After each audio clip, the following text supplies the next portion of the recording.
ये कहानी सुनकर आपके रूप कांप जाएंगे। ये कहानी एक सच्ची घटना पर आधारित है। मेरे गांव की है। मेरे गांव में एक आदमी हुआ करता था। उसका नाम था पंकज। एक दिन पंकज गया अपने दोस्त के घर और दारू भी बहुत पी लिया था। पंकज को वापस निकलने में बहुत देर हो गया। 12 से 1 बजे गए और ठंड का मौसम था। कोहरा बहुत घना हुआ था। पंकज रास्ते में पैदल चल रहा था। फिर वह बहुत थक गया तो एक पानी का टंकी दिखाओ उसको। फिर वहां पर जाकर पंकज बैठकर आराम करने लगा।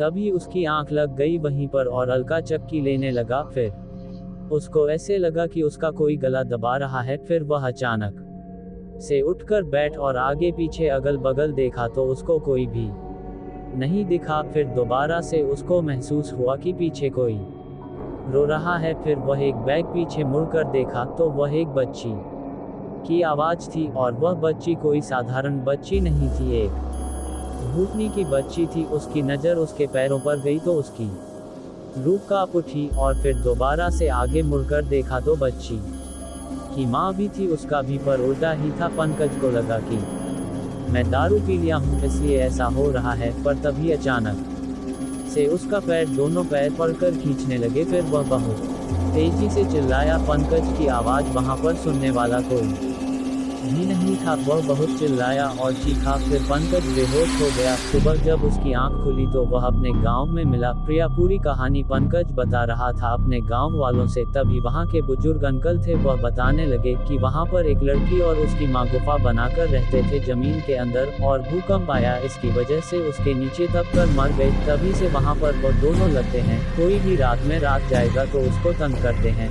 तभी से उसे गाँव वाले उन्हें उसे रास्ते को ही छोड़ दिया। आगे के